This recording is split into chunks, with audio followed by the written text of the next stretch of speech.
안녕하세요. 제체입니다. 안녕.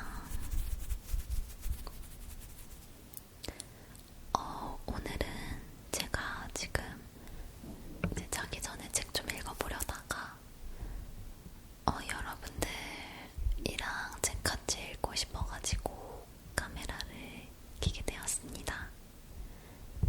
이거는 제가 오늘 산 건데 나를 변화시키는 좋은 습관이라는 책이에요. 사실 제가 그냥 이거 혼자 읽으려고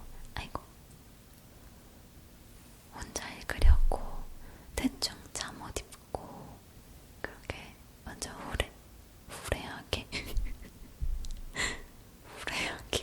프리하게 나 진짜 어떡해. 완전 아저씨 같았다. 완전 프리하게 입고 있었거든요.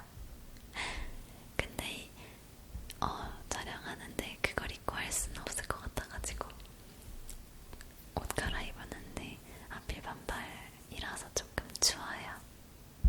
어쨌든 여러분들한테 책 읽어주는 컨텐츠는 처음인 것 같아요. 그래가지고 조금 기대가 되고 그렇습니다. 저희 이런 발전적인 책 같이 읽고 같이 얘기해봐요.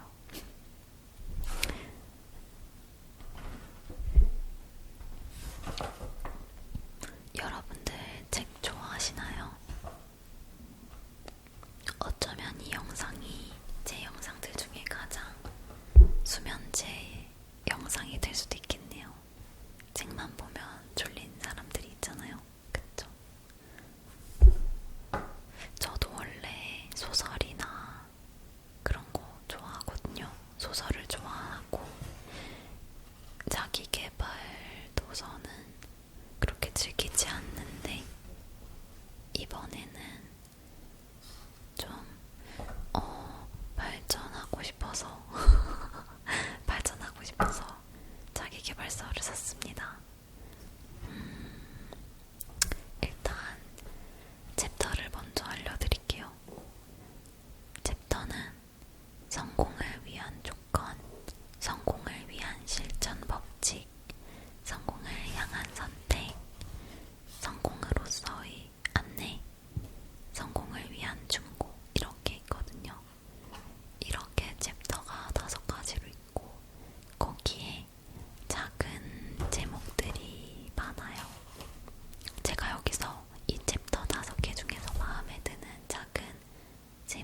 자신들의 능력을 발휘할 수 있도록 제반 역할을 마련해주는 것이 바로 리더십이다.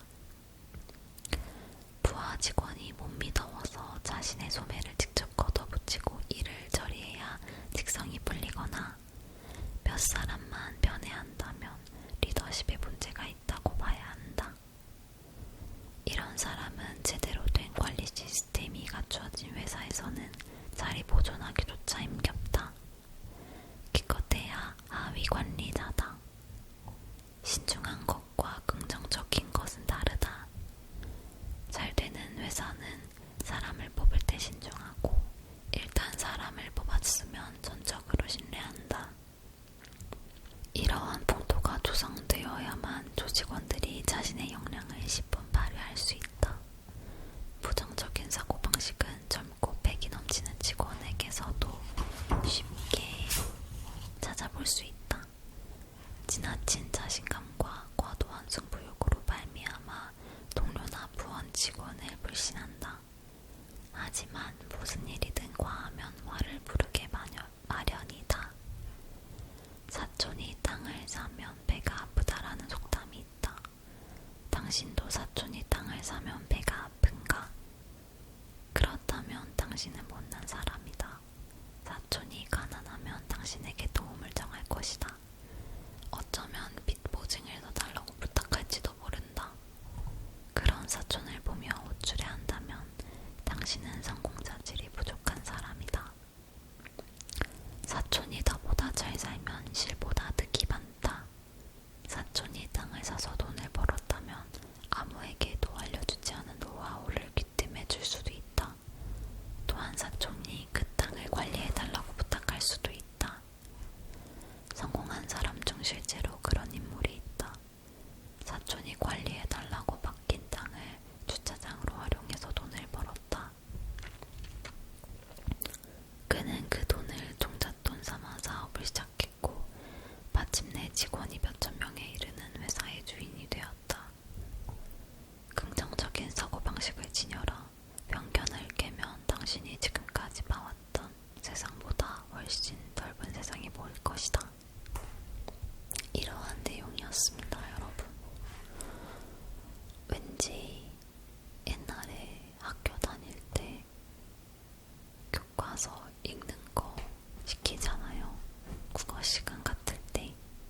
그럴 때 책 읽는 느낌이었어요. 저 그때 일어나가지고 이거 책 교과서 읽는 거 좋아했거든요. 근데 이렇게 읽으니까 읽어드린다고 생각하니까 이 내용이 제 머릿속에 안 들어왔어요.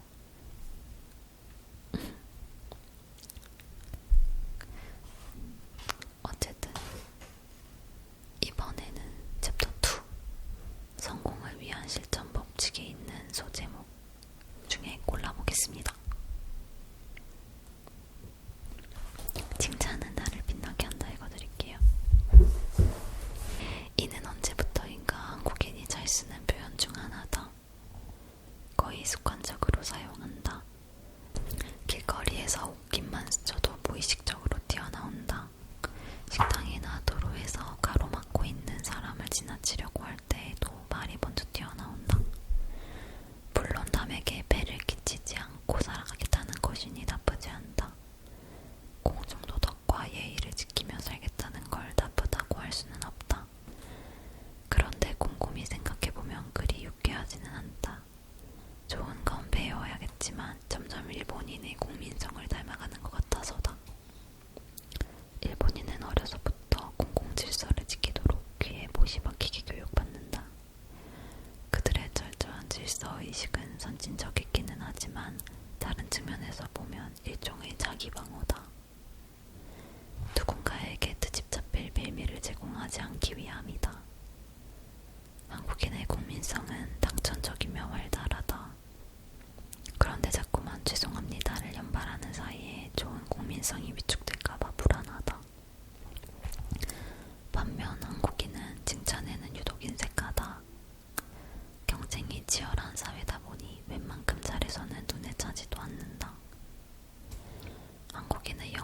신명액이 들어있다. 사람의 심리가 원래 그렇기도 하지만 한국인은 칭찬해주면 훨씬 더 잘하는 특성이 있다. 하루에 죄송합니다 하는 횟수만큼이라도 칭찬을 하자. 마음이 인색한 사람일수록 칭찬도 인색하다. 주변을 돌아볼 여유도 없이 바삐 살아가다 보면 타인에게 무관심해진다. 이런 사람이 성공할 확률은 희박하다. 공부는 다만 열심히 하면 좋은 성적을 얻지만 사회에서 성공하려면 다만 열심히 해서는 안 된다. 나 또한 열심히 해야 하지만 사람들의 마음을 사로잡을 줄도 알아야 한다. 사람의 마음을 간단하게 사로잡는 비결이 바로 칭찬이다. 무심코 던진 말 한마디가 한 사람의 인생을 바꾸기도 한다. 칭찬 한마디를 계기로 무능한 사원이 유능해질 수도 있다. 칭찬은 에너지를 충전시켜준다. 칭찬받는 사람은 밤새 일을 해도 피곤한 줄을 모른다. 나보다 훨씬 잘하는 걸. 정말 대단한 솜씨야. 자네는 우리 회사의 보배야. 이런 말 한마디 한다고 해서 나의 값어치가 떨어지지 않는다. 그 사람보다 못난 사람이 되는 것도 아니다. 오히려 칭찬은 나를 빛나게 한다. 칭찬을 아끼지 마라. 대체적으로 칭찬에 인색한 사람은 기준잣대가 높기 때문이다. 전문가의 시선으로 보면 세상에 칭찬할 거리는 많지 않다. 눈높이를 낮춰라. 눈높이를 낮추고 주변을 둘러보면 칭찬할 거리가 차고 넘친다. 이런 내용이네요. 그런데 정말 칭찬을 하면 그 사람이 바뀐다는 게 저도 누구한테 이렇게 어떤 칭찬을 받아요. 만약에 너 되게 밝다. 너 볼 때마다 항상 너무 밝아 보여. 라는 이런 칭찬을 듣잖아요. 그러면 저 자신을 한번 돌아보게 되더라고요. 내가 진짜 밝아 보였나? 내가 그렇게 밝은 사람인가? 라는 생각을 하면서 뭔가 그 칭찬에 좀 충족하기 위해서 노력하는 그런 부분도 있는 것 같아요. 그 칭찬이 제가 마음에 드는 칭찬이라 제가 그런 사람이 되고 싶어서 노력하게 되는 게 있더라고요. 그리고 그 칭찬해준 사람에게도 호감이 가는 거는 당연하고, 그러니까 여러분도 저도 주변 사람들에게 칭찬을 많이 해주려고 노력합시다. 그럼 챕터 3 성공을 향한 선택의 소제목을 골라볼게요. 가장 하기 싫은 일부터 먼저 하라. 시험 공부를 할 때 성적이 중하위권인 학생은 좋아하는 과목부터 공부한다. 그러다 시간에 쫓기면 싫어하는 과목은 과감하게 포기해버리고 시험을 본다. 아예 손조차 대지 못한 과목이 있으니 시험에 자신이 있을 리 없고 공부가 좋을 리 없다. 반면 성적이 상위권인 학생은 싫어하는 과목부터 공부한다. 평상시에 처진다고 생각했던 과목부터 점령해 가는 것이다.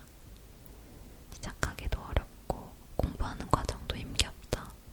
그러나 일단 끝내고 나면 자신감이 생겨서 나머지 과목을 공부하는 건 당직고의 함칙이다. 업무를 처리할 때 우선순위는 업무의 중요도에 있다. 직장인의 경우 업무 시간이 한정적이므로 가장 중요한 일을 우선 처리하는 게 바람직하다. 그러나 업무의 중요도가 비슷한 일이라면 하기 싫은 일부터 먼저 처리해야 업무 효율도 높고 정신 건강에도 이롭다. 주인의식이 부족한 사람은 일단 자기가 좋아하는 일부터 처리한다.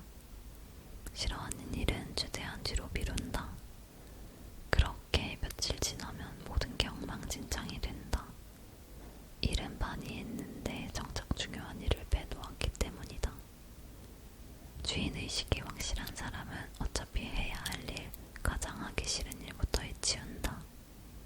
최대한 집중해서 그 일을 처리하고 나면 몸도 마음도 홀가분해진다. 다른 일을 처리할 때는 일하는 보람도 느끼고 능률도 오른다. 어떤 분야든 성공하기 위해서는 주인의식은 필수다. 최근 많은 직장인이 스스로를 노예라고 표현하고 수많은 톱니바퀴 가운데 하나일 뿐이라며 스스로를 비하한다. 그러다 보니 적당히를 추구한다. 일은 상사에게 욕먹지 않을 정도로만 하고 대인관계도 업무를 처리하는 데 필요한 정도만 유지한다. 이런 부류의 사람들은 평생 남빛에서 일을 해야지 자기 사업을 하면 실패할 가능성이 크다. 자신도 모르는 사이에 적당주의가 몸에 배어있기 때문이다. 시험 문제에도 난이도가 있듯 일도 어려운 일이 있고 쉬운 일이 있다. 어려운 일은 대개 시간만 많이 잡아먹고 자리도 생색이 되지 않지만 누군가는 반드시 해야 하는 일이다. 어린아이는 맛있다고 사탕이나 초콜릿만 찾아 먹는다. 힘들지 않은 일, 좋아하는 일만 골라서 한다면 몸만 어른이지 어린아이와 별다를 바 없다. 귀찮더라도 꼭 해야 할 일이라면 하기 싫은 일을 먼저 처리하는 습관을 길러야 한다. 그래야 면역력이 생겨서 웬만한 일은 일 같아 보이지 않는다. 사람을 만날 때도 마찬가지다. 여러 사람을 만나야 한다면 싫은 사람부터 먼저 공략하는 게 바람직하다. 되게 좋아하는 사람을 만나러 갈 때는 무방비 상태로 가고 싫어하는 사람을 만나러 갈 때는 나름대로 준비를 해서 간다. 싫어하는 사람과의 일이 잘 풀리면 기분이 좋기 때문에 좋아하는 사람과의 일 또한 잘 풀릴 수밖에 없다. 싫어하는 사람과의 일이 안 풀렸을 경우에는 좋아하는 사람과 만나러 갈 때 마음의 준비나 각오도 새롭게 하기 때문에 일이 잘 풀리게 된다. 하기 싫은 일을 먼저 하고 싫어하는 사람을 먼저 만나라. 그러나 무작정 시작하지 말고 계획을 세운 뒤 시작하라. 싫어하는 사람을 만날 때도 무작정 만나지 말고 사전 작업을 하라. 미리 그 사람의 최근 동향이나 심리 상태를 파악한 후에 만나면 대화하기도 편하고 내가 원하는 쪽으로 대화를 이끌어갈 수 있다. 제 개인적인 생각이지만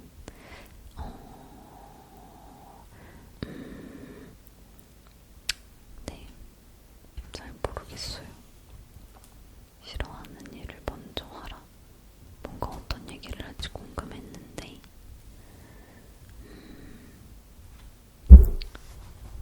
여러분들은 싫어하는 일을 먼저 하는 편이신가요? 아니면 미루시는 편이신가요?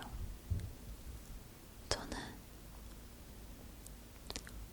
업무에서는 하기 싫은 일을 좀 미뤄서 하는 편이고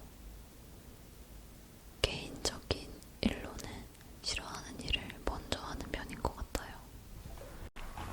챕터 3였고 챕터 4를 한번 볼게요. 성공으로의 안내입니다. 성공으로의 안내를 해주는 챕터입니다. 성공으로의 안내에서 문화예술을 즐겨라. 이게 어떤 연관이 있을지 좀 궁금한데 이거 한번 읽어볼게요. 문화예술을 즐겨라. 성공으로의 안내에서 문화예술을 즐겨라. 어떤 얘기를 해주실지 한번 읽어볼게요.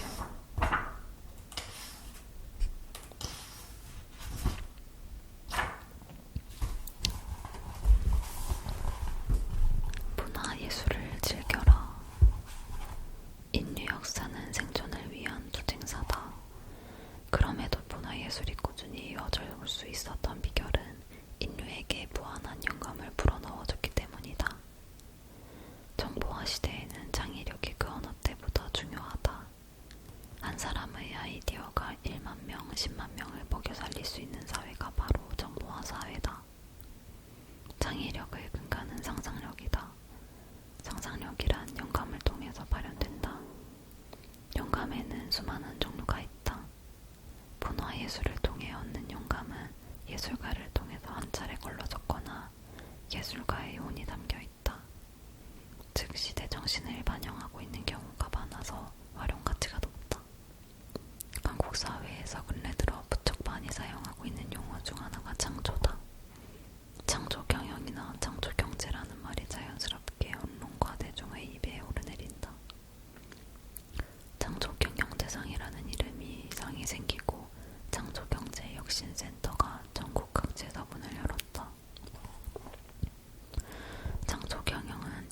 20세기 초반에 유럽에서 시작되었다. 기존에는 기업이 예술가를 일방적으로 지원했다면 창조 경영은 경영에다가 문화예술을 접목시켜 상생을 꾀하고 있는 것이 특징이다.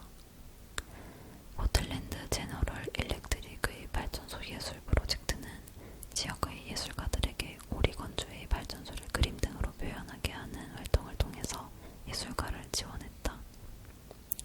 그렇게 함으로써 기업의 인지도를 높였다. 또한 레이몬드 제임스 파이낸셜은 1800여 점에 이르는 예술작품을 본사에 진열해서 직원들의 창의적인 업무 환경을 조성하는 한편 일반인들에게도 작품을 공개해 주민들의 문화생활에 일조하였다. 문화예술은 경영과 별개의 것이 아니다. 문화예술은 삶의 일부라서 경영과 잘 어우러지면 시너지 효과를 낼 수 있다. CEO 중에는 문화예술을 즐기는 명사가 많다. 스티브 잡스는 평상시 윌리엄 브레이크 시를 즐겼고 버크셔의 서웨이의 워렌 버핏은 우쿨렐라 연주를 좋아하고 버진그룹의 리처드 브랜슨은 수준 높은 기타리스트이다. 국내의 CEO 중에서도 문화예술에 관심을 가진 명사가 무수히 많다. CEO들이 문화예술에 빠져든 이유는 직업에서 오는 강도 높은 스트레스를 해소할 수 있는 데다 세상을 다른 시각으로 볼 수 있는 영감을 주기 때문이다. 세상을 일상과 비일상으로 분류한다면 문화예술은 비일상이다. 뇌가 다람쥐 쳇바퀴처럼 반복되는 일상에 젖어버리면 호기심이 감소하고 상상력이 무뎌져서 제대로 창의력을 발휘할 수 없다. 비록 해야 할 일이 산더미라 하더라도 틈틈이 문화예술을 즐겨라. 문화예술은 당신의 일의 생명력을 불어넣고 마침내 당신의 등 뒤에 날개를 달아주리니. 문화예술을 즐겨라. 맞아요. 문화예술을 즐겨야지 생각하는 것도 넓어지고 또 문화예술을 통해서 제가 쉬고 힐링을 얻는다면 또 업무도 열심히 할 수 있는 것 같아요. 마지막 챕터 5 성공을 위한 중고. 여기서는 뭐를 읽어볼까나. 이거 좋다. 가족을 행복하게 하라. 가족을 행복하게 하라. 여러분들의 가족은 화목하신가요? 저희 가족은 좀 화목한 편에 속하는데 저도 그래서 행복한 가정을 이루고 싶은 꿈이 있습니다. 가정이 행복해야지 회사 생활도 그렇고 그냥 일상이 걱정 같은 거 없이 순탄하게 흘러가는 것 같은 느낌이 들어요. 이 책에서는 어떤 내용을 얘기해 줄지 한번 읽어볼게요. 마지막이에요, 여러분. 이미 주무시고 계신가요? 저도 졸려요. 자, 이거까지 읽고 한번 자보도록 하겠습니다. 시작할게요. 걱정이야말로 고달픈 인생의 안식처요. 모든 싸움이 자취를 감추고 사랑이 싹트는 곳이요. 큰 사람이 작아지고 작은 사람이 커지는 곳이다. 타임머신, 투명인간 등의 저자 허버트 조지 웰스의 명언이다. 가정은 속옷 같은 것이다. 겉으로는 드러나지 않지만 심리적으로 많은 영향을 준다. 가족이 화목한 사람은 따뜻하고 정갈한 속옷을 입고 있는 것과 같아서 언제 어느 장소에 있어도 편안하다. 표정은 부드럽고 눈빛은 고요하고 몸짓은 차분하다. 가정에 문제가 있는 사람은 구멍이 숭숭 뚫린 더러운 속옷을 입고 있는 것 같아서 언제 어느 장소에 있어도 불안하다. 표정은 굳어있고 눈빛은 쉴 새 없이 움직이며 잠시도 가만히 있지 못하고 수시로 자세를 바꾼다. 상대방이 이야기를 한창 들어놓고 있는데 상급하게 교물말을 붓기도 하고 술잔을 지나치게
횟수도 줄어들었고 강제성도 사라져서 일자만 끝내고 귀가하는 분위기다.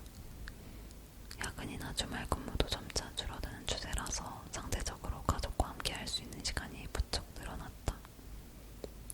피곤하고 귀찮더라도 주말에는 가족과 함께 시간을 보내는 게 좋다. 행복해하는 가족의 모습에서 성공의 의미를 찾는다. 정시간이 없다면 아내와 아이들과 함께 운동하라. 당신의 운동 시간 속으로 가족을 끌어들여라. 운동하면서 대화를 나눠라. 나의 행복이 아닌 가족 모두의 행복을 위해서 노력하고 있음을 가족 구성원 모두가 마음으로 느껴야 한다.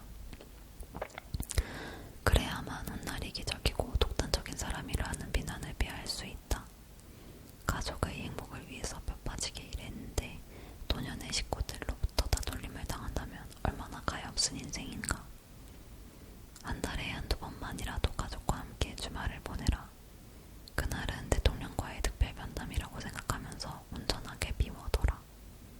상공이 멋진 숲